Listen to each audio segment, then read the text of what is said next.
আমি কিংবদন্তির কথা বলছি। এটা হচ্ছে সর্বশেষ কবিতা।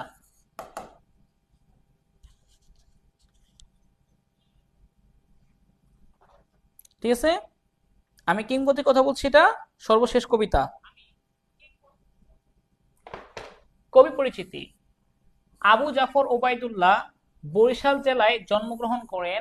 1984 সালে যুক্তরাষ্ট্রে বাংলাদেশের রাষ্ট্রদূত হিসেবে দায়িত্ব পালন করেছেন এই আবু জাফর ওবায়দুল্লাহ। এছাড়াও তিনি ছিলেন সরকারের কৃষি ও প্রাণী সম্পদ মন্ত্রী। এটা খুবই গুরুত্বপূর্ণ। দেখেন, আবু জাফর ওবায়দুল্লাহ বরিশাল জেলায় জন্মগ্রহণ করেন। 1984 সালে যুক্তরাষ্ট্রে বাংলাদেশের রাষ্ট্রদূত হিসেবে দায়িত্ব পালন করেছেন তিনি। এছাড়া তিনি ছিলেন সরকারের কৃষি ও প্রাণী সম্পদ মন্ত্রী। এই কবিতার মূল ভাবটা কি? এটার মূল ভাব হচ্ছে পূর্বপুরুষের সংগ্রামী চেতনার দিক এবং বাঙালির ঐতিহ্য চেতনার দিক প্রকাশিত হয়েছে।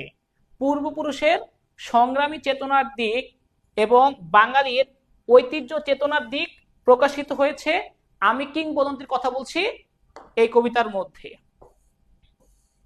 সারাংশ: বাঙালি সংস্কৃতির হাজার বছরের ইতিহাস, ঐতিহ্য, সংগ্রাম, বিজয় এবং মানবিক উদ্ভাবনের প্রতিফলিত হয়েছে এই কবিতায়। কবি এই কবিতায় পৌনঃপুনিকভাবে মানব মুক্তির আকাঙ্ক্ষায় সোচ্চার হন। কবি এই কবিতায় পৌনঃপুনিকভাবে মানে বারবার মানব মুক্তির আকাঙ্ক্ষায় সোচ্চার হন। কবিতার পূর্বপুরুষের সাহসী ও গৌরবোজ্জ্বল ইতিহাসের কথা উপস্থাপনার মধ্য দিয়ে তার বক্তব্যকে এগিয়ে নিয়ে চলেন। কারণ বাঙালি জাতির অনেক ইতিহাস আছে। আপনার ব্রিটিশদের সাথে আন্দোলন করে জয়লাভ করা, 52 সালে আন্দোলন করে, 71 সালে আন্দোলন করে জয় করার আমাদের অনেক ইতিহাস আছে, গৌরবমণ্ডিত। কবিতায় বর্ণিত হয়েছে মাটির কাছাকাছি মানুষের ইতিহাস, যারা মাটির কাছাকাছি। বাংলার ভূমিজীবী অনার্য কৃতদাসের লড়াই করে টিকে থাকার ইতিহাস। মুক্তির পূর্ব শর্ত হচ্ছে যুদ্ধ। ভেরি ভেরি ইম্পর্টেন্ট, কথাটা মনে রাখবেন। এই মুক্তির পূর্ব শর্ত কি? যুদ্ধ। আর যুদ্ধে পরিবার থেকে দূরে সরে যেতে হয়। ভালোবাসার জন্য তাদেরকে মুক্ত করবার জন্যই তাদের ছেড়ে যেতে হয়। কারণ আপনি যদি আপনার পরিবারকে ভালোবেসে বসে থাকেন ঘরের মধ্যে, তাহলে দেশমাতৃকা ধ্বংস হয়ে যাবে। এজন্য যুদ্ধ করতে হবে। আর মুক্তি লাভের জন্য যুদ্ধই হচ্ছে মোক্ষম উপায়। এরপর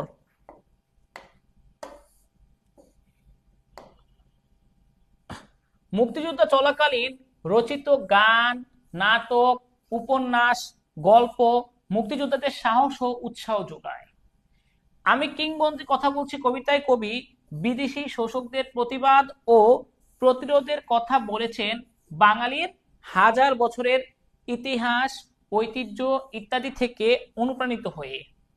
নিজের অস্তিত্ব টিকিয়ে রাখার জন্য তারা লড়াই করেছেন। নিজের অস্তিত্ব টিকিয়ে রাখার জন্য তারা লড়াই করেছেন। তারা ঐক্যবদ্ধ হয়ে দেশ ও দেশের মানুষকে শত্রুমুক্ত করতে চেয়েছেন।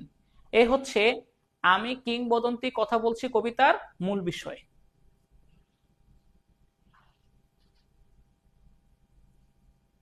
এখান থেকে আপনার সৃজনশীল প্রশ্ন কি আসবে? বাঙালির ঐতিহ্য চেতনার দিক প্রতিফলিত হয়েছে। বিদেশি শাসকদের শোষকদের নির্মম নির্যাতন বাঙালির সংগ্রামী চেতনার দিক প্রতিফলিত হয়েছে। বাঙালি সংস্কৃতির হাজার বছরের ইতিহাস বর্ণিত হয়েছে। মুক্তি লাভের পূর্ব শর্ত যুদ্ধ, তা ফুটিয়ে তোলা হয়েছে ইতিহাসের মাধ্যমে। ঠিক আছে, এখান থেকে সৃজনশীল আসবো। এটা 1 মিনিট দেখেন, 1টা মিনিট দেখেন এটা।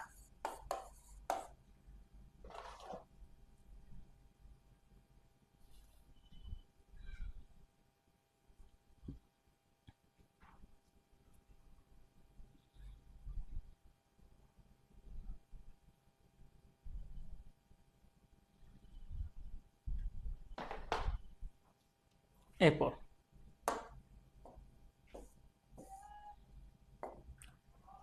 কিংবদন্তি শব্দের অর্থ হচ্ছে জনশ্রুতি। জিহ্বায় উচ্চারিত প্রতিটি সত্য শব্দকে বলা হয় কবিতা। জিহ্বায় উচ্চারিত প্রতিটি সত্য শব্দকে বলা হয় কবিতা। আমি কিংবদন্তির কথা বলছি কবিতাটি গদ্য ছন্দে রচিত, যা আমি কিংবদন্তির কথা বলছি কাব্যগ্রন্থ থেকে সংকলিত হয়েছে। আমি কিংবদন্তির কথা বলছি কবিতাটি গদ্য ছন্দে রচিত, যা আমি কিংবদন্তির কথা বলছি কাব্যগ্রন্থ থেকে সংকলিত হয়েছে। কবি কার মৃত্যুর কথা বলেছেন? গর্ভবতী বোনের। কবি গর্ভবতী বোনের মৃত্যুর কথা বলেছেন। কার পিঠে রক্ত জবার মতো ক্ষত ছিল? কবির পূর্বপুরুষের, কারণ তারা কৃতদাস ছিল। উজ্জ্বল জানালা কিসের প্রতীক? এটা আসছিল মুক্ত জীবনের প্রত্যাশা। ভেরি ভেরি ইম্পর্টেন্ট এটা। উজ্জ্বল জানালা কিসের প্রতীক? মুক্ত জীবনের প্রত্যাশা। ভালোবাসা দিলে মা মরে যায়, অর্থাৎ দেশের জন্য সন্তানের মায়া ত্যাগ করতে হবে, না হলে আপনি ঘরের মধ্যে ঘরের পরিবারকে ভালোবাসলে মা মরে যাবে, দেশমাতৃকা মরে যাবে। বিচলিত স্নেহ বলতে কি বোঝায়? বিচলিত স্নেহ বলতে আপন জনের উৎকণ্ঠা, ভালোবাসা আর শঙ্কা একসাথে বোঝায়। জননীর আশীর্বাদে কে দীর্ঘায়ু হবে? গাভীর পরিচর্যাকারী। কবিতায় ইস্পাতের তরবারি সশস্ত্র করবে কে? লৌহখণ্ড প্রজ্বলনকারী। ইস্পাতের তরবারি সশস্ত্র করবে লৌহখণ্ড প্রজ্বলনকারী। জননীর আশীর্বাদ কাকে ধন্য করবে? গাভীর পরিচর্যাকারীকে জননীর আশীর্বাদ ধন্য করবে। প্রবাহমান নদী কাকে ভাসিয়ে রাখে? যে সাঁতার জানে না। প্রবাহমান নদী যে সাঁতার জানে না তাকেও ভাসিয়ে রাখে।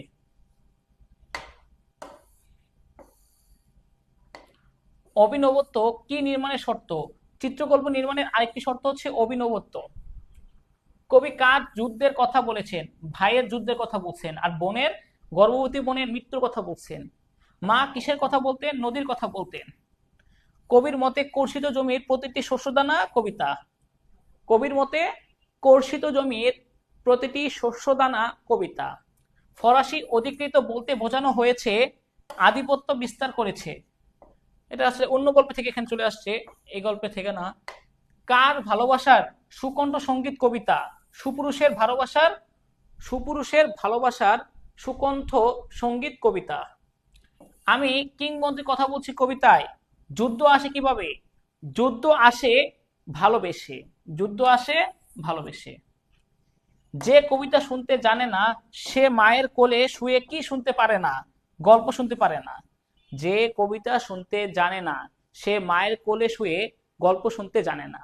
এই হচ্ছে আমি কিংবদন্তির কথা বলছি কবিতার অতি গুরুত্বপূর্ণ 20টা পয়েন্ট।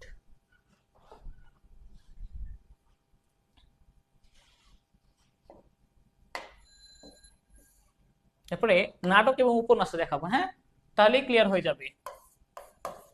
নাটক এবং উপন্যাস দেখাবো, তারপরে আমাদের ক্লিয়ার হয়ে যাবে, শেষ।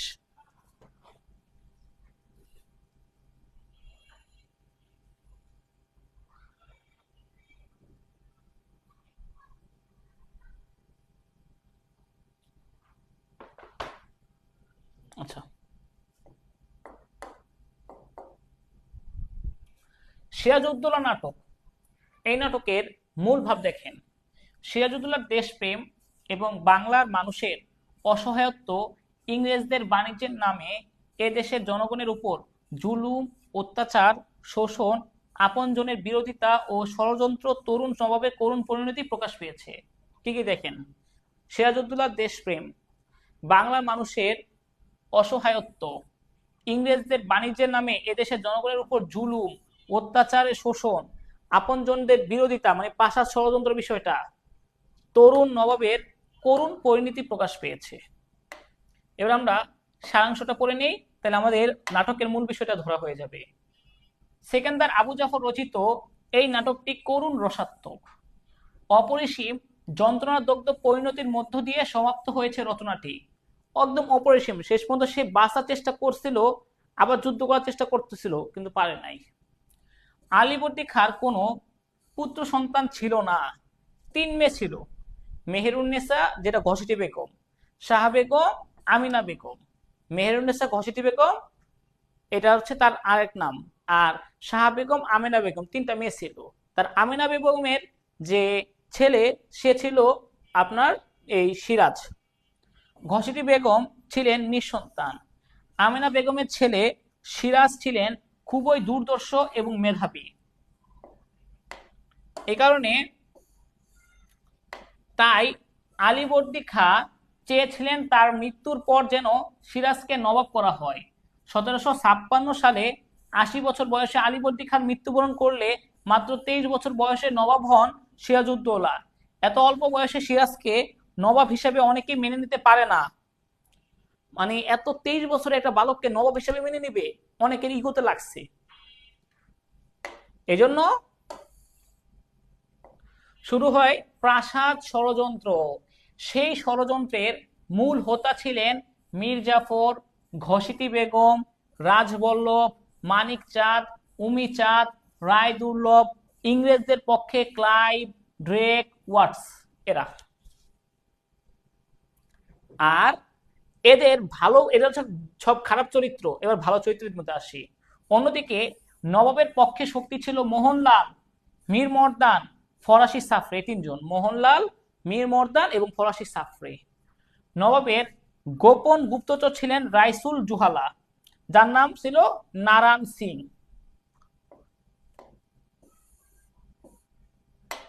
যে ইংরেজ ও ষড়যন্ত্রকারীদের তথ্য পাচার করতেন সিরাজের নিকট।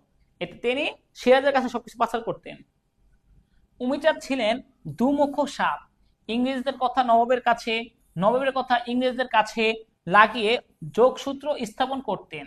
তিনি লাহোরের অধিবাসী শিখ সম্প্রদায়ের লোক ছিলেন। উমিচাঁদ ছিলেন কোথায়? লাহোরের অধিবাসী শিখ সম্প্রদায়ের লোক। প্রচন্ড অর্থলোভী ছিলেন এই উমিচাঁদ ব্যক্তিটা, প্রচন্ড অর্থলোভী ছিলেন। তিনি নিজেই বলছেন যে দৌলত আমার কাছে ভগবানের দাদা মশাইয়ের চেয়েও বেশি প্রিয়। মানে টাকার প্রতি তার অনেক লোভ ছিল। উমিচাঁদ। ঘসেটি বেগম নবাবের আপন খালা হয়েও তার অমঙ্গল চেয়েছিলেন। তার কারণ হচ্ছে ঘসেটি বেগম চেয়েছিলেন তার নিজের সন্তান যেন নবাব হয় এবং দেশ পরিচালনায় রাজনেতা হতে পারেন, কিন্তু তার কোনো সন্তান ছিল না, ফলে তিনি পালক পুত্র গ্রহণ করেছিলেন। হ্যাঁ, সেও বসন্ত রোগে আক্রান্ত হয়ে মৃত্যুবরণ করেন। নৈরাশ্যে আক্রান্ত হন ঘসেটি বেগম। হোসেন কুলি খাঁর সাথে তার পরকীয়া করার কারণে নবাব তাকে হত্যা করে। এই কারণেও তিনি নবাবের ক্ষতি চাইতেন। এই যে হোসেন কুলি খাঁ, তার সাথে ঘসেটি বেগমের একটা সম্পর্ক হয়ে গেছিল।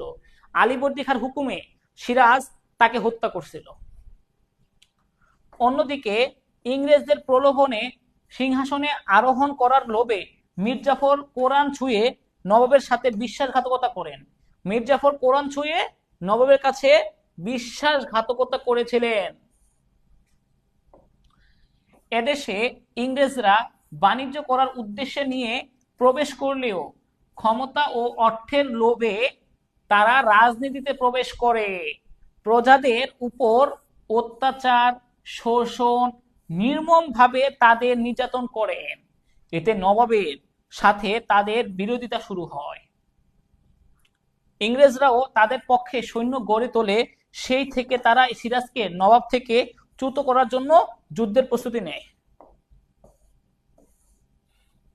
এরপরে পলাশী যুদ্ধ হয়। কবে? 1757 সালের 23 জুন শুরু হয় পলাশী প্রান্তরে যুদ্ধ।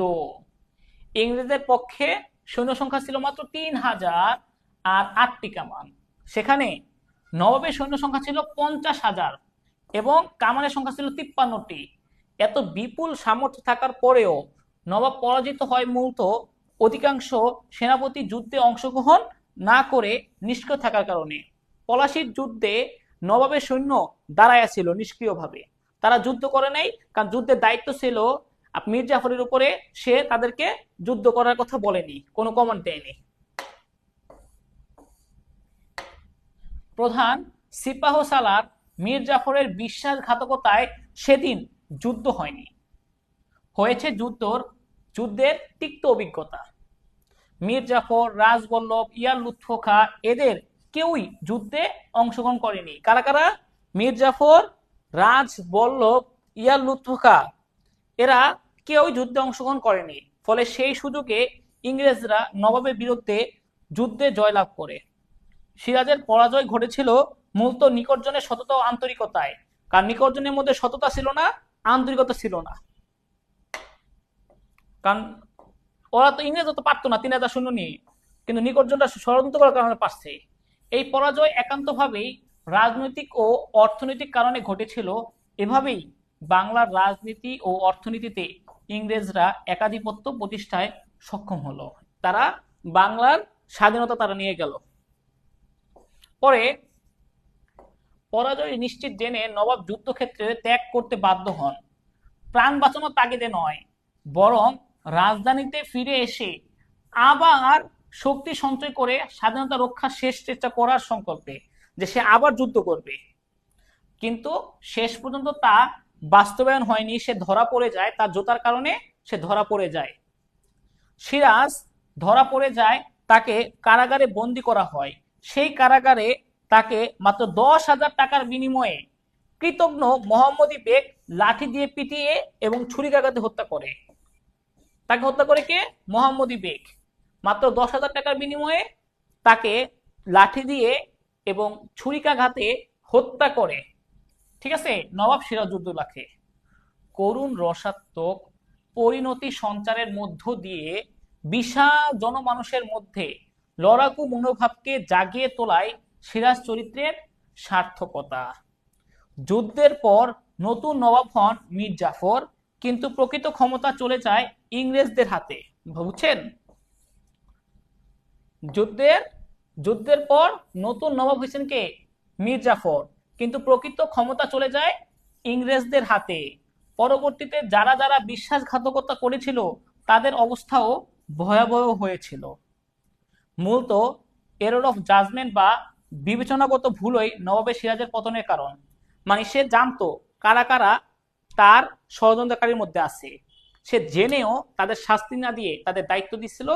এই এরর অফ জাজমেন্ট মানে বিবেচনাগত ভুলটাই তাকে এই স্বাধীনতা মানে সিরাজ থেকে পতন ঘটাইছে, নবাব থেকে, প্লাস বাংলার স্বাধীনতা ইংরেজরা নিয়ে গেছে। এটাকে বলা হয় error of judgement.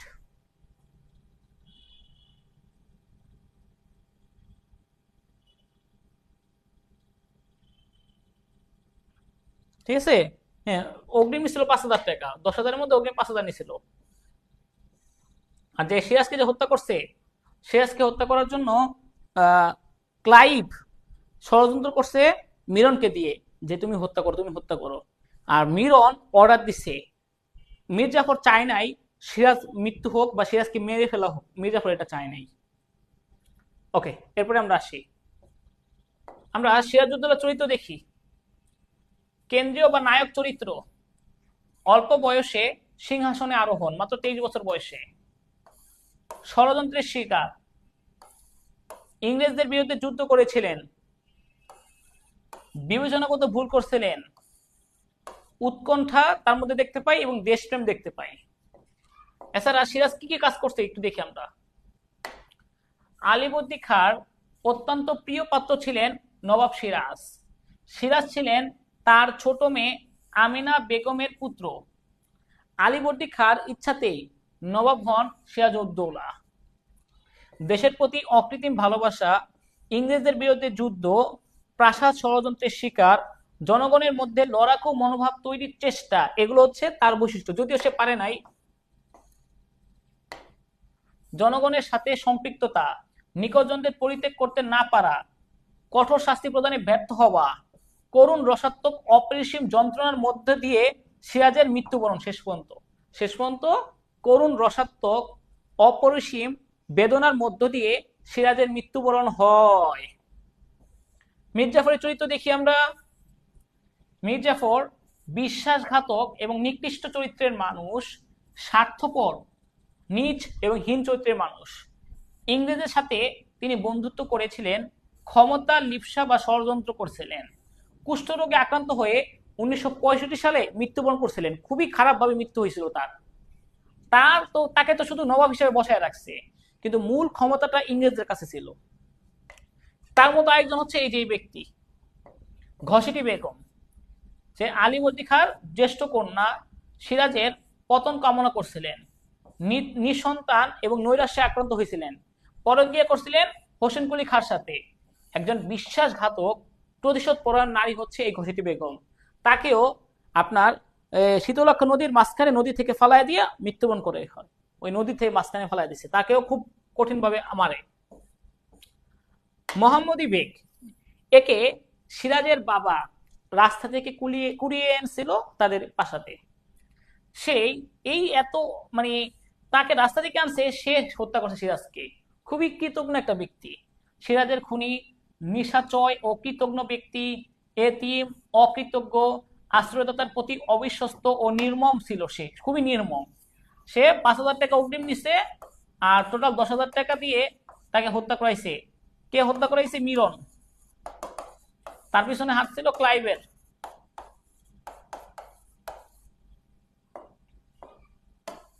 Clive Clive সম্পর্কে আমরা যেটুকু জানি, সে ছিল পিতামাতার উচ্ছৃঙ্খল সন্তান, কর্নেল, মাদ্রাজের ডেপুটি গভর্নর, অত্যন্ত ধূর্ত, সাহসী, মিথ্যাবাদী এবং কৌশলী।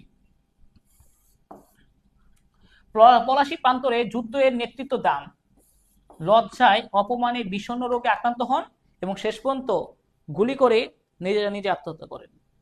এ হচ্ছে আমাদের যে ক্লাইভ, তার পরিণতি হয়েছিল এইভাবে। শেষ পর্যন্ত সে নিজেই আত্মহত্যা করে মৃত্যুবরণ করেন। ইংরেজদের সম্পর্কে বলতে গেলে, যে ইংরেজদের শোষণ, অত্যাচারের প্রতীক, নির্যাতনের নির্মমতা, ঘর বাড়ি পুড়িয়ে দেওয়া, বাণিজ্য করার উদ্দেশ্যে আসা এবং দুর্নীতি ও ষড়যন্ত্রের আশ্রয় নিয়ে আধিপত্য বিস্তার, দুর্নীতি ও ষড়যন্ত্রের আশ্রয় নিয়ে আধিপত্য বিস্তার করছিল। ইংরেজদের কার্যাবলী একটু পড়তে হবে। হ্যাঁ, সম্পদের প্রাচুর্যের কারণে ইংরেজরা এদেশে বাণিজ্য করতে আসে। তারপর সাম্রাজ্য বিস্তারের স্বপ্নে বিভোর হয়ে তারা ষড়যন্ত্র, চক্রান্ত, অস্ত্র বলে এদেশের মানুষকে শোষণ করতে চায়। তাদের সঙ্গে যোগ দিয়েছিল নবাবের আপনজন, এদেশের কিছু বিশ্বাসঘাতক জাতি, যাদের ঘৃণার চোখে দেখে। ক্লাইভ অত্যন্ত চালাক এবং কৌশলী। তিনি ছিলেন ইংরেজদের মাদ্রাজের ডেপুটি গভর্নর। তিনি ছিলেন কি? ইংরেজদের মাদ্রাজের ডেপুটি গভর্নর। ওয়াটস ছিলেন কোম্পানির কাশিম বাজার কুঠির পরিচালক। ওয়াটস কে ছিলেন? কোম্পানির কাশিম বাজার কুঠির পরিচালক। তিনি ইংরেজদের প্রতিনিধি ছিলেন। ড্রেক ছিলেন কলকাতার গভর্নর। সিরাজউদ্দৌলা নাটকে প্রকাশ পেয়েছে সাধারণ মানুষের উপর শোষণ ও নির্মম অত্যাচার। বাংলার স্বাধীনতা এই ইংরেজদের কারণেই হারিয়ে গিয়েছিল, নবাবের পতনের মধ্য দিয়ে। বাংলার স্বাধীনতা এই ইংরেজদের কারণে হারিয়ে গিয়েছিল, নবাবের পতনের মধ্য দিয়ে। আমরা 190 বছর পরাধীন ছিলাম। মোহনলাল সম্পর্কে বলতে গেলে কি বলতে হয়?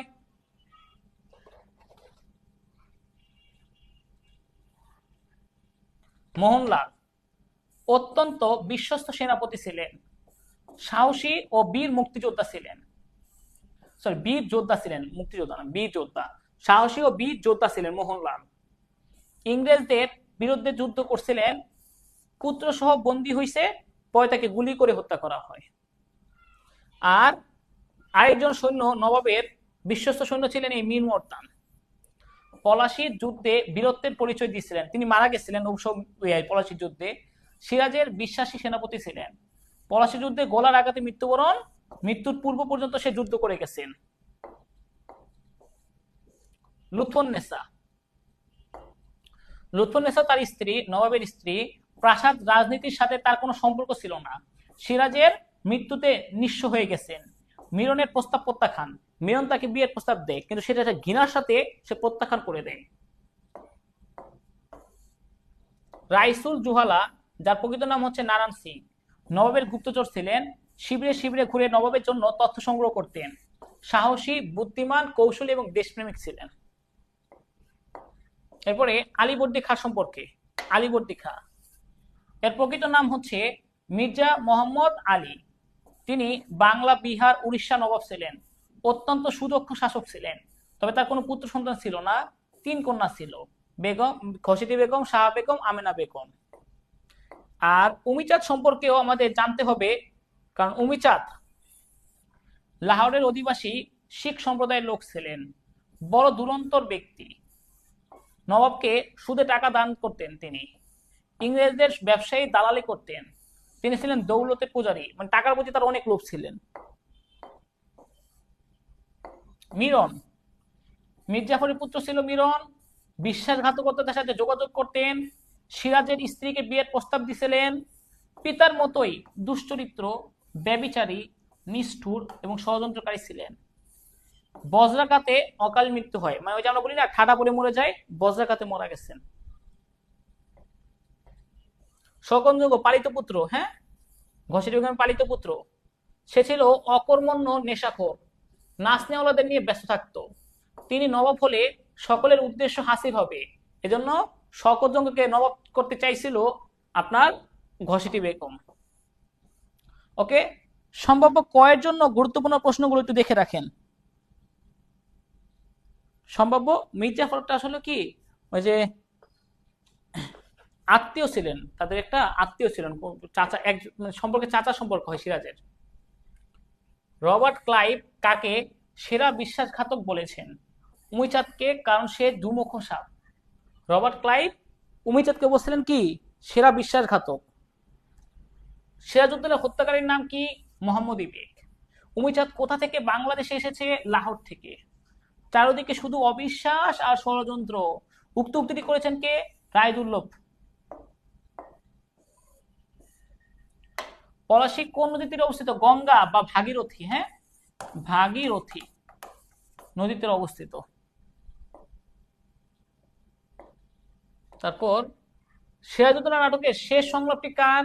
সিরাজের খুনি মোহাম্মদ বেগের। সিরাজউদ্দৌলার স্ত্রীর নাম কি? লুৎফুন্নেসা।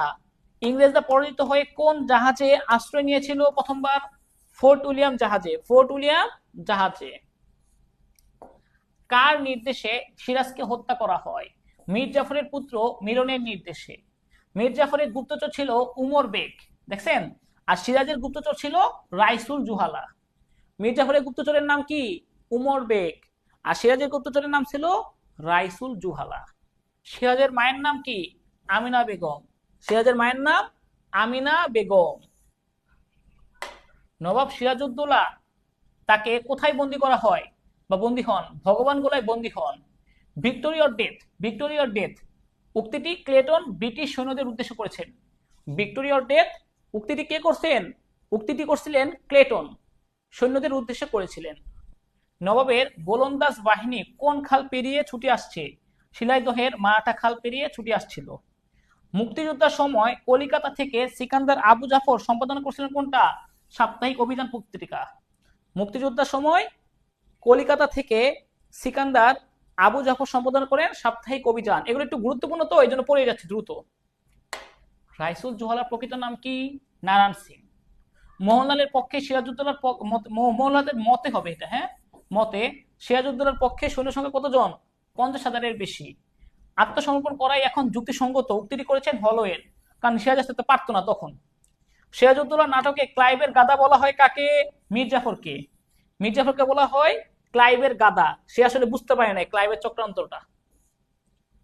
আমি দৌলতের পূজারী উক্তিটি কার? উমিচাঁদের। সিরাজউদ্দৌলা নাটকে মোট অঙ্ক করে কয়টি? অঙ্ক হচ্ছে 4টি। সিরাজউদ্দৌলা নাটকে অঙ্কের সংখ্যা 4টি, আর দৃশ্য সংখ্যা হচ্ছে 3টি, 3টি, 4টি, 2টি, মোট 12টি। ওয়াটসনের সই জাল করে দিয়েছিল কে? লুসিংটন। পত্র মারফত শওকত জঙ্গকে পূর্ণ সমর্থন জানিয়েছেন কে? মীর জাফর। পত্র মারফত শওকত জঙ্গকে পূর্ণ সমর্থন জানিয়েছেন মীর জাফর। ইংরেজদের সাথে উমিচাঁদের কত টাকার চুক্তি হয়েছিল? 20 লক্ষ টাকার। উমিচাঁদকে 20 লক্ষ টাকা দিবে সিরাজের পতন হলে। ঘসেটি বেগম কোন প্রাসাদে থাকতেন? মুর্শিদাবাদের সুরম্য মতিঝিল প্রাসাদে। মতিঝিল প্রাসাদে তিনি থাকতেন, মতিঝিল প্রাসাদে। পলাশী যুদ্ধ কত সালে সংঘটিত হয়? 1757 সালের 23শে জুন। নবাব সিরাজউদ্দৌলা শ্বশুরের নাম কি? মির্জা ইরিস খান। মির্জা ইরিস খান। ঘরের লোক অবিশ্বাসী হলে বাইরের লোকের পক্ষে সবই সম্ভব উক্তিটি কে করছেন? নবাব সিরাজউদ্দৌলা। যে যদি ঘরের লোকই অবিশ্বাস হয় তাইলে বাইরের লোকের পক্ষে সবই সম্ভব। কোম্পানির ঘুষখোর ডাক্তার কে? হলওয়েল। সিরাজের পতন কে না চায় উক্তিটি করেছিলেন ঘসেটি বেগম। সিরাজের পতন কে না চায়, সবাই তো চাই, আমরাও চাই। নিরীশ্বরবাদী জৈন ধর্মের অনুসারী ছিলেন কে? জগৎ শেঠ। নিরীশ্বরবাদী জৈন ধর্মের অনুসরণ করছিলেন এই জগৎ শেঠ।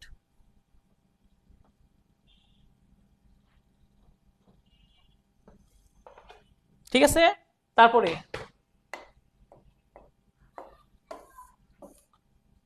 নাটকের সিরাজের উপস্থিতি আছে কয়টি দৃশ্যে? টোটাল 8টি দৃশ্যে। আমরা এমন কিছু করলাম যা ইতিহাস হবে। উক্তিটি হচ্ছে ক্লাইভের। আমি চিরকালই ইংরেজদের বন্ধু, উক্তিটি কার? উমিচাঁদ। গঙ্গাজল ছুঁয়ে ঈশ্বরের নামে শপথ করছিলেন কে? রাজবল্লভ। হিন্দুদের তো এই জন্য। কিলপেট্রিক মাদ্রাজ থেকে কতজন সৈন্য নিয়ে হাজির হয়েছিলেন? 250। নবাবের কোন ক্ষমতা নেই? নবাবের কোনো ক্ষমতা নেই। ক্লাইভের এই কথার অর্থ কি? তার নিকটস্থরা সব প্রতারক।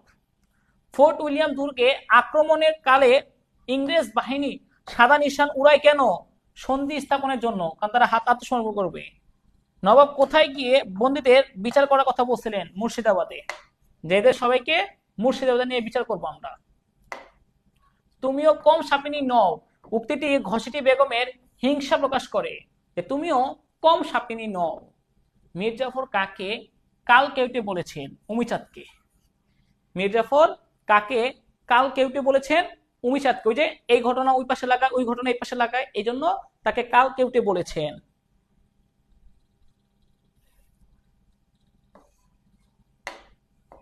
ওকে, তারপর দেখেন ক্ষয়ের জন্য আসতে পারে যেটা, আমার শেষ যুদ্ধ পলাশিতেই।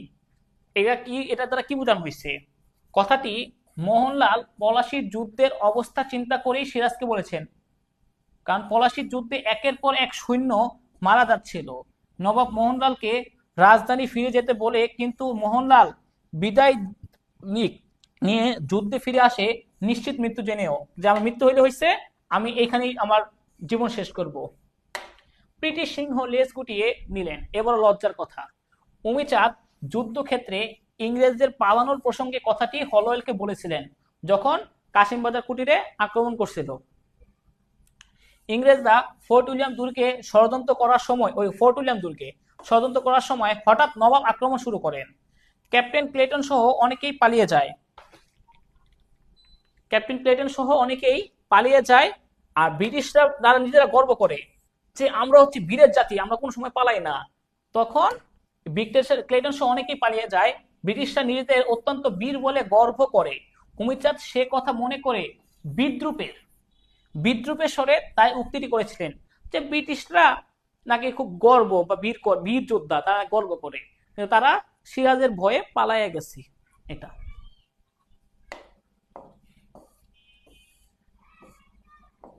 ইনি কি নবাব নাকি ফকির? মীর জাফরকে কেন এই কথা বলেছিলেন ক্লাইভ? মীর জাফরের কাপুরুষোচিত আচরণের জন্য লর্ড ক্লাইভ তার সম্পর্কে উক্তিটি করেছিলেন যে সিংহাসনে বসতেছে না, দাঁড়ায় আছে, তার জন্য অপেক্ষা করতেছিল। তখন পলাশির যুদ্ধে বিশ্বাসঘাতকতা করে জয় লাভ করেন ইংরেজরা, আর নবাব হবার লোভে মীর জাফর এই ষড়যন্ত্র করছিলেন।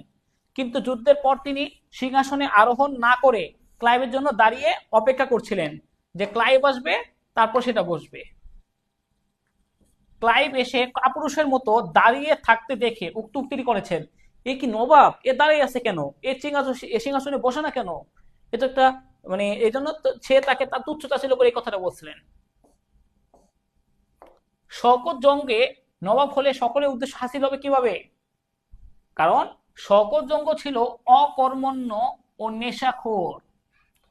ভাঙের নেশায় ব্যস্ত থাকার ফলে আসল কর্তৃত্ব থাকবে ঘসিটি বেগমের হাতে এবং পরোক্ষভাবে দেশ চালাবে রাজবল্লভ। অর্থাৎ তখন সবাই নিজ নিজ উদ্দেশ্য হাসিল করতে পারবেন।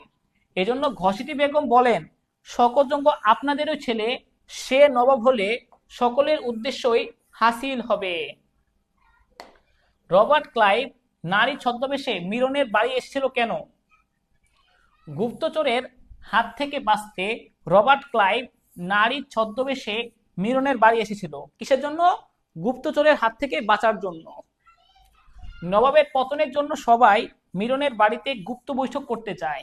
নবাবের সৈন্য বা গুপ্তচরের হাতে তাদের ধরা পড়ার ভয় ছিল, এজন্য ক্লাইভ নারীর ছদ্মবেশে মিরনের বাড়িতে এসেছিল। আমার নালিশ আজ আমার বিরুদ্ধে। উত্তর, নিরীহ লবণ চাষীকে ইংরেজরা নির্মম নিপীড়ন করায় নবাব ক্ষোভে আক্ষেপ করে উক্ত উক্তিটি করেছিলেন। ঠিক আছে, দেশের অর্থনীতি মজবুত করার জন্য ইংরেজদের নবাব বাণিজ্য করার অনুমতি দিয়েছিলেন। বাণিজ্য করার আড়ালে তারা স্থানীয় লোকদেরকে উপর অত্যাচার নির্যাতন করতেন। এই জন্য সিরাজ মানে নিজে থেকেই বলতেছিল, কেন তাদেরকে বাণিজ্য করার অনুমতি দিলাম? তাদেরকে বাণিজ্য করার অনুমতি না দিলে তো তারা এই যারা প্রজা তাদের উপর তো প্রজাদের উপর অত্যাচার করতে পারতো না। নবাব তো তাদেরকে ক্ষমতা দিয়েছে দেখে তারা করতে পারতেছে। এজন্য নবাব নিজে থেকেই মানে অপমান মানে নিজে থেকেই লজ্জিত হইতাছে যে আমার নালিশ আজকে আমার বিরুদ্ধেই, আমি কেন তাদের অধিকার দিলাম, অনুমতি দিলাম। ওকে, এ হচ্ছে লাল সালু লাস্ট। এবার উপন্যাসটা আমরা পড়বো।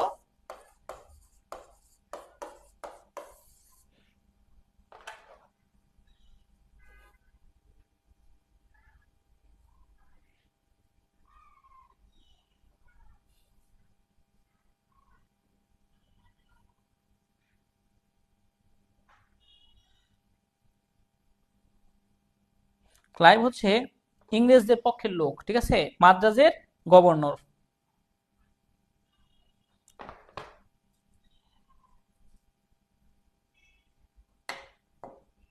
মূল ভাব, লাল সালু একটা সামাজিক সমস্যামূলক উপন্যাস। যুগ যুগ ধরে শেকড়গাড়া কুসংস্কার, অন্ধবিশ্বাস ও ধর্ম ব্যবসায়ের দিক বিবরণে এই উপন্যাস। লাল সালু উপন্যাসের সারাংশ। উপন্যাসের প্রধান ও কেন্দ্রীয় চরিত্র ছিল মজিদ। উপন্যাসের সকল ঘটনার নিয়ন্ত্রক মজিদ। কুসংস্কার, শঠতা, প্রতারণা, অন্ধবিশ্বাসের প্রতীক সে। গারো পাহাড় থেকে সে নাটকীয়ভাবে মহব্বতনগর গ্রামে প্রবেশ করে। সে গ্রামের এক মাঝারকে কেন্দ্র করে গড়ে ওঠে তার প্রভাব ও প্রতিষ্ঠা। সে ছিল গারো পাহাড়ে, সে সেখান থেকে মহব্বতনগর গ্রামে প্রবেশ করে নাটকীয়ভাবে প্রবেশ করার পর ওইখানে একটা মাজারকে কেন্দ্র করে তার প্রতিপত্নী ক্ষমতা গড়ে ওঠে।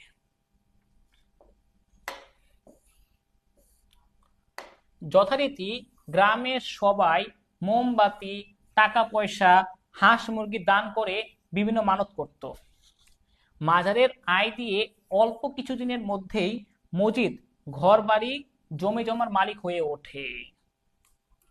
পরবর্তীতে রহিমা নামে একজন শক্ত সমর্থ লম্বা চড়া অথচ ঠান্ডা ভীতু বিধবা যুবতীকে বিয়ে করে। স্বামী মজিদের প্রতিও রহিমা ছিল অনুগত। মজিদের অলৌকিক ক্ষমতায় সে বিশ্বাস করত। হ্যাঁ, মজিদের অলৌকিক শক্তিতে বিশ্বাসী ছিল রহিমা। মহব্বতনগর নগরের মহিলা মানুষের সাথে মজিদের যোগসূত্র গড়ে ওঠে রহিমার মাধ্যমে। মানে মজিদ তো মেয়েদের সাথে কথা বলতো না, তো মজিদের স্ত্রী মেয়েদের সাথে কথা বলতো, তার সে মহিলাদের কথাগুলো মজিদকে জানাইতো, তাদের সাথে একটা যোগসূত্র স্থাপন করছিল। ধীরে ধীরে মজিদ প্রতিষ্ঠা লাভের পাশাপাশি সমাজের কর্তা ব্যক্তি হয়ে ওঠে। বিচার, সালিশ, পরামর্শ, আদেশ নিষেধ দেওয়া শুরু করে। এমনকি তাহের কাদেরের পারিবারিক বিষয়ে সে হস্তক্ষেপ করে সে বুড়াকে অপমানিত করে। অপমান সইতে না পেরে তাহের কাদেরের মা সবাইকে ছেড়ে সেই বুড়াটা পালিয়ে যায়, মানে গ্রাম থেকে নিরুদ্দেশ হয়ে যায়। না জানিয়ে গ্রাম থেকে নিরুদ্দেশ হয়ে যায় ওই বুড়া ব্যক্তিটা, তাহের কাদেরের বাপ। আওয়ালপুরের পীর আসলে মজিদের সাথে তার একটা দ্বন্দ্ব হয়। মজিদ চিন্তায় পড়ে যায়, সবাই পীরের কাছে গেলে তার মাজার থেকে কিভাবে আয় হবে? সবাই যদি পীরের কাছে যে টাকা দেয়, তাকে তো কেউ মাজারে টাকা দিবে না। এজন্য খালেক ব্যাপারী এবং মজিদ মিলে সিদ্ধান্ত নেয় যে মহব্বতনগর গ্রামের কেউ পীরের কাছে যাবে না। কিন্তু খালেক ব্যাপারীর প্রথম স্ত্রী নিঃসন্তান থাকায় সে পীরের কাছ থেকে পানি পড়া আনার জন্য আবেদন জানায়। খালেক ব্যাপারী তার দ্বিতীয় স্ত্রী তানু বিবির ভাই ধলা মিয়াকে সেই পানি আনতে পাঠায়, যে ঠিক আছে আমি যেহেতু নিষেধ করছি আপনি রাত্রে বেলা যাবেন, পানি পড়া নিয়ে আসবে। কিন্তু রাতে ভূতের ভয়ে সকালে এসে মজিদকে সব সত্য ঘটনা বলে দেয়, যে আমাকে তো পানি পড়া আনতে পাঠাইছে, পানি পড়াটা আপনি দিয়ে দেন, কারণ পীরের কাছে পাঠাইছিল।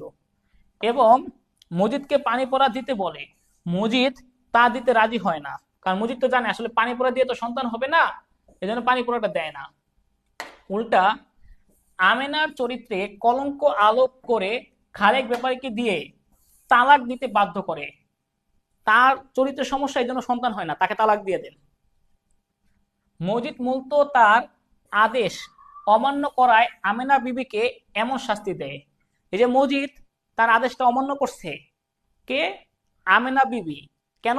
পীরের কাছে পানি পড়া আনতে পাঠাইছে, এই জন্য তাকে শাস্তি দিচ্ছে। এরপর আমরা দেখতে পাই যে গ্রামের মধ্যে স্কুল প্রতিষ্ঠা করার জন্য গ্রামে আসে এক শিক্ষিত যুবক, যার নাম আক্কাস। এর নিয়ে অনেক সৃজনশীল আসছে। বাবার নাম মোদাব্বের মিয়া, যিনি মসজিদের অন্ধবিশ্বাসে খুবই আস্থাশীল। মজিদ আক্কাসের স্কুল প্রতিষ্ঠার স্বপ্ন ভঙ্গ করে বিভিন্ন কূট কৌশলের মাধ্যমে গ্রাম ছেড়ে চলে যেতে বাধ্য করে ওই আক্কাসকে। এভাবে একের পর এক ঘটনা জন্ম দিয়ে কবি সৈয়দ ওয়ালিউল্লাহ গ্রাম, সমাজ ও মানুষের বাস্তব চিত্র লালসাল উপন্যাসে ফুটিয়ে তোলে। খুব গল্পটা আসলে উপন্যাসটা খুবই সুন্দর। তারপরও মজিদের মনে ছিল অতৃপ্ত বাসনা। রহিমার কোনো সন্তান না থাকায় মজিদ দ্বিতীয় বিয়ে করার ইচ্ছা জানায় রহিমাকে। মজিদের মনে অতৃপ্ত বাসনা ছিল কি, তার কোনো সন্তান ছিল না, এজন্য সে দ্বিতীয় বিয়ের প্রস্তাব জানায় রহিমাকে। রহিমা না করবে না, কারণ সে ছিল মজিদের প্রতি অন্ধবিশ্বাসী এবং অনুগত। শেষমেশ জমিলা নামে একটি কিশোরী মেয়েকে, যার বৈশিষ্ট্য চঞ্চলতা, ছেলে মানুষই, আধুনিকতায় পরিপূর্ণ, এরকম একটা মেয়েকে বিয়ে করে।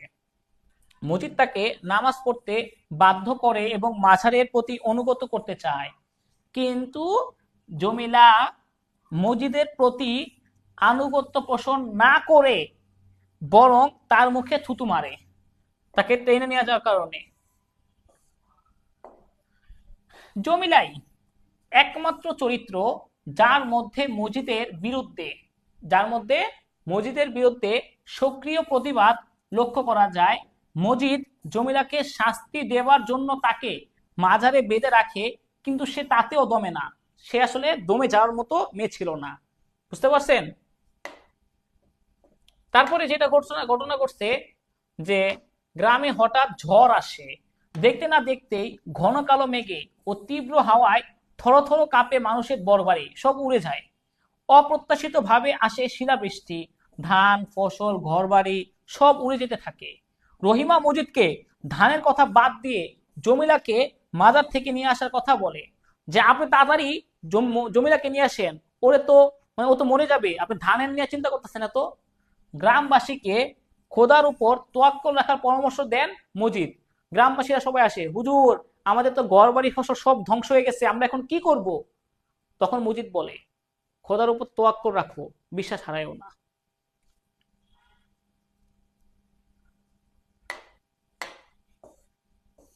চরিত্রগুলো বিশ্লেষণ দেখেন। হ্যাঁ, মজিদের চরিত্রের বৈশিষ্ট্য কি? মূল বা কেন্দ্রীয় চরিত্র ধর্ম ব্যবসায়ী ও প্রতারক, কুসংস্কার ও অন্ধবিশ্বাস। নিঃসঙ্গ চরিত্র, স্বার্থপরতা, প্রতিপত্নী ও শোষণ। তার দুইটা বউ ছিল, রহিমা এবং জমিলা। মজিদ যেসব কাজগুলো করছেন: গারো পাহাড় থেকে মহম্মদনগরে প্রবেশ, গ্রামে মাজারকে আশ্রয় করে ধর্ম ব্যবসা, তাহের কাদেরের বাপকে গ্রাম ছাড়া, রহিমাকে বিয়ে করা, আওয়ালপুরের পীরের সাথে দ্বন্দ্ব লাগা, আমেনা বিবিকে খালেক ব্যাপারীকে দিয়ে তালাক দিতে বাধ্য করা, এগুলো মজিদ করছিল।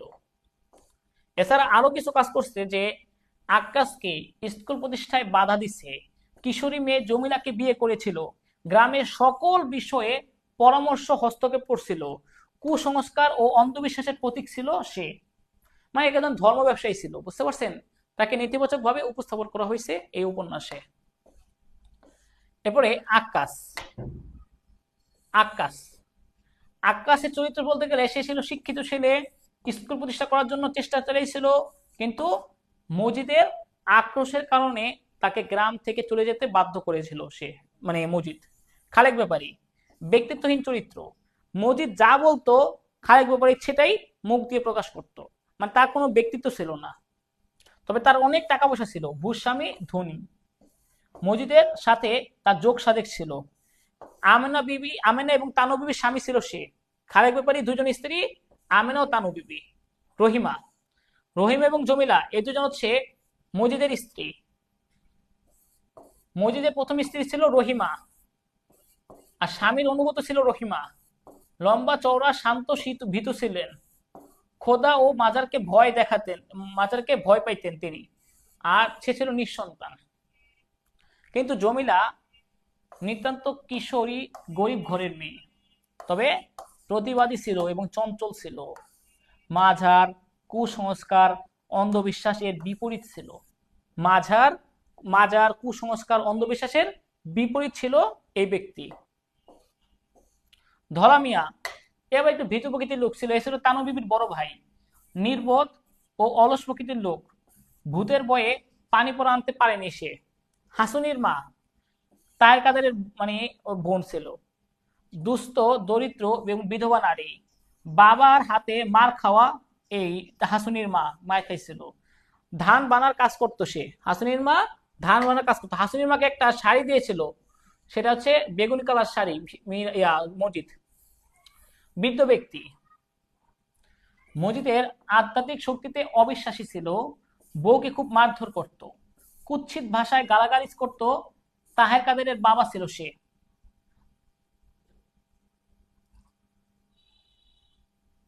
হ্যাঁ, হাসুনি আসলে ছেলে, হাসুনি মেয়ে না।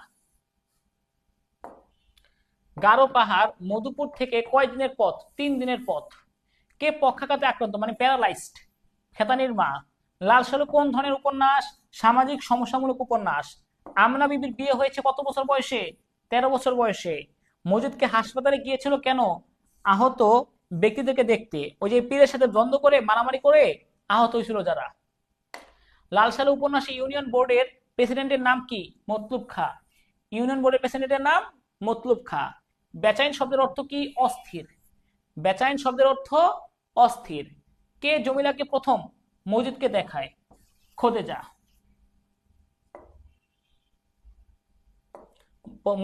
জমিলা প্রথম মজিদকে দেখায়। আক্কাসের বাবার নাম কি? মোদাব্বের মিয়া। 7 ছেলের বাবার নাম দুদু মিয়া। মজিদের শাড়ি কিনে দিয়েছিল হাসুনির মাকে, বেগুনি কালার শাড়ি। ধলা মিয়া কার ভাই? খালেক ব্যাপারীর দ্বিতীয় স্ত্রী, তানু বিবির বড় ভাই। ধলা মিয়া তানু বিবির বড় ভাই।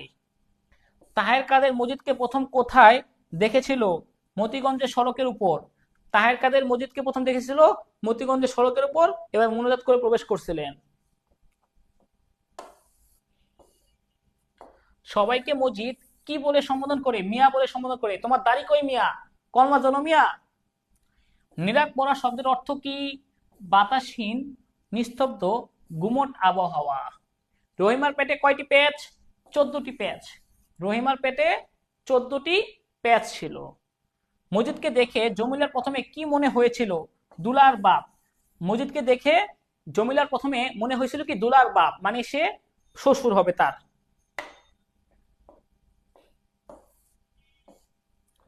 মরা মানুষ চিন্তা হয় কেমনে? তোমার দাড়ি কই মিয়া? কলমা জানো মিয়া?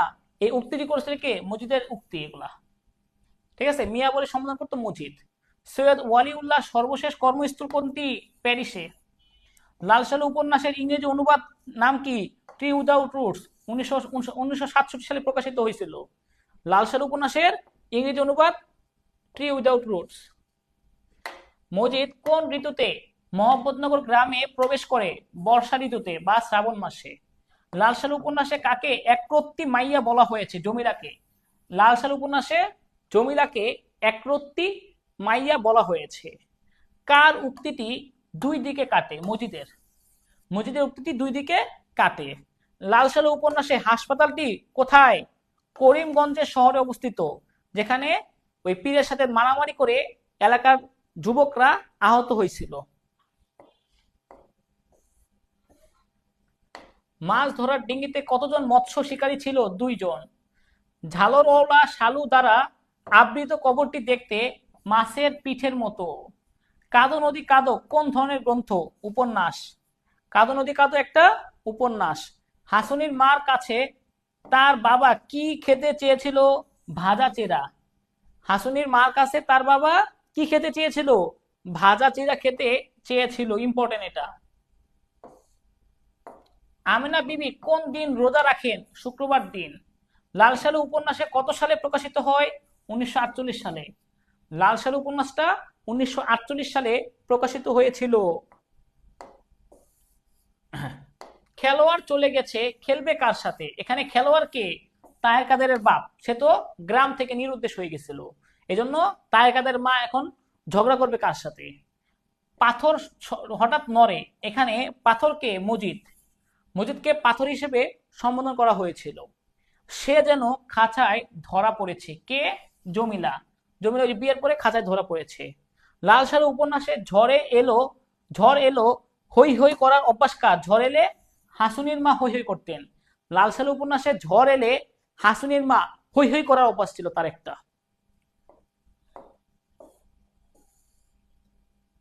দিবারাত্রির কাব্য কি জাতীয় রচনা?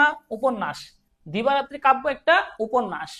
রহিমা আমেনা বিবির জন্য শখ করে কি রান্না করেছিল? ফিরনি। রহিমা আমেনা বিবির জন্য শখ করে ফিরনি রান্না করেছিল। তরে না বুইঝা কষ্ট দিছি হেদিন। কাকে কষ্ট দিয়েছে? হাসুনির মাকে।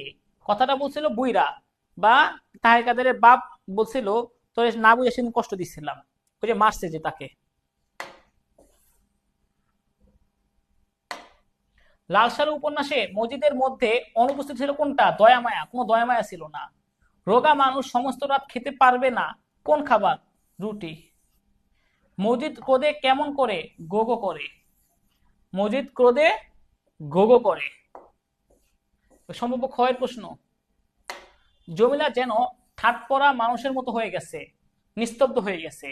বাক্যটিতে জমিলার প্রতিক্রিয়াহীন হয়ে যাওয়ার বিষয়টি প্রকাশ পেয়েছে। একদিন সকালে খ্যাংটা বুড়ি মাঝারে এসে মৃত ছেলেকে জীবিত করে তোলার আর্তনাদ করে। একমাত্র ছেলে মারা যাওয়ায় সে বারবার ফরিয়াদি জানাচ্ছিল এবং 5 পয়সা মজিদের উদ্দেশ্যে ছুঁড়ে মেরেছিল। সম্পূর্ণ ঘটনাটি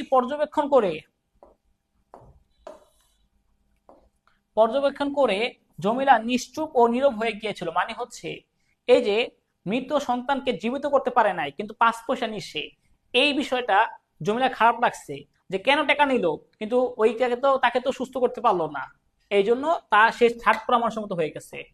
শস্যের চেয়ে টুপি বেশি, ধর্মের আগাছা বেশি। এটা মানে কি?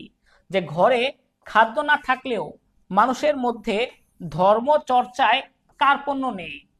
তাদের মধ্যে সবাই খোদার ভয়ে ধর্ম চর্চা করে এমন নয়। কেউ আছে লোক দেখানো ইবাদত করে, এমন নয়। সবাই খোদার ভয়ে ধর্মচর্চা করে এমন নয়। কেউ কেউ ধর্মের নামে প্রতারণা ও ভণ্ডামি করে, আর এই প্রতারকরাই ধর্মের আগাছা। উক্ত বিষয়টি বোঝাতে লেখক আলোচ্য উক্তিটি করেছেন যে আপনার ধর্মের চেয়ে আগাছা বেশি, মানে শস্যের চেয়ে টুপি বেশি, ধর্মের আগাছা বেশি। ধান দিয়া কি হইব যদি মানুষের ধান না থাকে? কথাটা বলছিল রহিমা। ঝড় বৃষ্টির রাতে জমিলাকে মাঝার আঙিনায় বেঁধে রাখে মজিদ। মাঠের ধানের ক্ষতি সম্পর্কে মজিদ কথা বলায় প্রচন্ড ক্ষোভে রহিমা প্রশ্নোক্ত উক্তিটি বলে। এটা উক্তি করার মাধ্যমে বোঝা গেছে রহিমার মধ্যেও আত্মসম্মানবোধ ছিল এবং একটা প্রতিবাদী মানসিকতা লাস্টে আমরা দেখতে পাইছি। জমিলা মজিদের মুখে থুতু দিয়েছিল কেন? মহব্বতনগর সবাই মজিদকে ভয় পেলেও জমিলা ভয় পেত না। মজিদ তাই জমিলার মনে ভীতি সৃষ্টি করতে মাজারে নিয়ে যেতে চায়। মজিদের সাথে যেতে না চেয়ে হাত ছাড়ানোর চেষ্টা করে। হাত ছাড়াতে ব্যর্থ হয়ে জমিলা তখন মজিদের মুখে থুতু মারে। হাত শক্ত করে ধরে তো এই কারণে তখন মুখ থুতু মারে। বিশ্বাসের পাথরে যেন খোদাই সে চোখ। প্রাকৃতিক দুর্যোগে ক্ষতিগ্রস্ত হয়ে যায় মহব্বতনগর গ্রামের মানুষ। তাদের মানুষের হাড় ভাঙা পরিশ্রমের ফসল নষ্ট হয়ে যায় শিলাবৃষ্টিতে। ঠিক আছে, ভবিষ্যতের কথা ভেবে কৃষকেরা ব্যাকুল হয়, তারা মসজিদের কাছে গেলে মসজিদ বলে খোদার উপর তাওয়াক্কুল রাখো, তাদের মুখে আর কথা জাগায় ঢোকায় না। কারণ বলে তোমরা একটু অপেক্ষা করো, খোদার উপর বিশ্বাস রাখো, একটা সমাধান হবে। তাদের ঘর বাড়ি ফসল সব ক্ষতিগ্রস্ত হয়ে গেছে।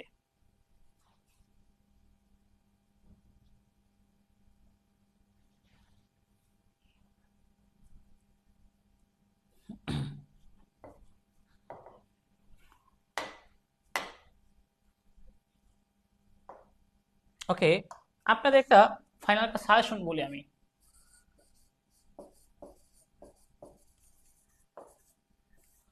প্রথমে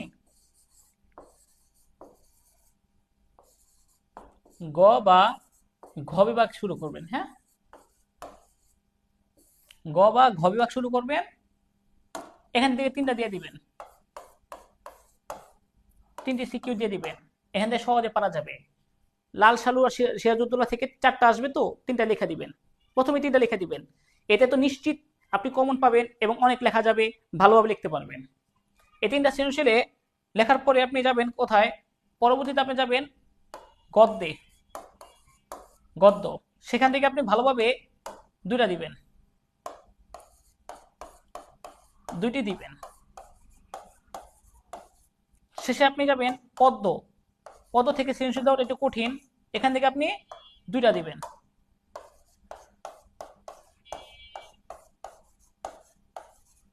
বাস, ধরেন এই 3টায় আপনি টার্গেট করবেন 9 করে, 27, এই 2টায় 8 করে, এই 2টায় 7 করে, তা কত হয়? 27, 16, 14, টোটাল 57। এমসিকিউতে 25, টোটাল 82। বাস, ঠিক আছে। অনেক শিক্ষার্থীরা প্রথম সৃজনশীল লেখা শুরু করবে, মনে যত মানে পুরো বই পড়ছে সব লেখা শুরু করবে, 1 ঘন্টা শেষ হয়ে যায়। এই ভুলটা প্রথম দিন অনেকে করে, যার জন্য 7টা সৃজনশীল লেখা আসতে পারে না, 5টা 6টার মধ্যে লিখতে পারে। তাদের উদ্দেশ্যে বলছি, প্রয়োজনে লেখা কম করে লিখবেন, কিন্তু আপনি গুছায় লেখেন, আগে গ বা ঘ বিভাগ দেন, আমি সাজেস্ট করি, কারণ এটা তাড়াতাড়ি করে দেওয়া যায়। তবে সিরিয়াল ভাবে দিতে পারবেন, কোনো সমস্যা নেই, যে আগে ক বিভাগ, পরে খ বিভাগ, পরে গ বিভাগ, পরে ঘ বিভাগ, সব বিভাগ তো লেখা লাগবেই। তবে এইভাবে দিতে পারেন, যাতে আপনার সময়টা বাঁচবে এবং তাড়াতাড়ি করে লিখতে পারবেন।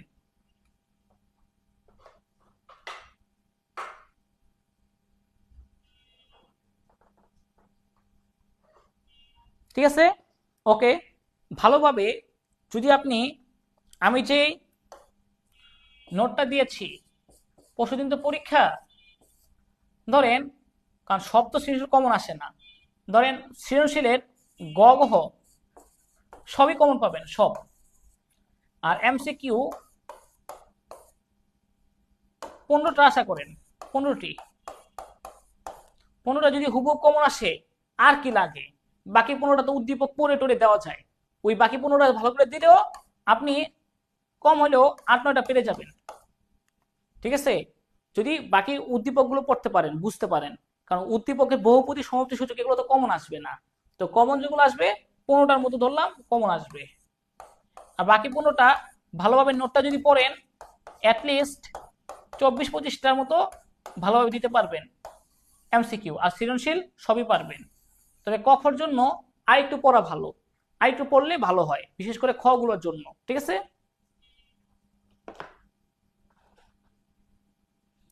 আর সৃজনশীল লিখবেন কি রকম ভাবে, 2টা পদ্ধতি মনে আছে তো, সিকিউ লেখার পদ্ধতি কয়টা? 2টা। 1 নম্বর পদ্ধতি হচ্ছে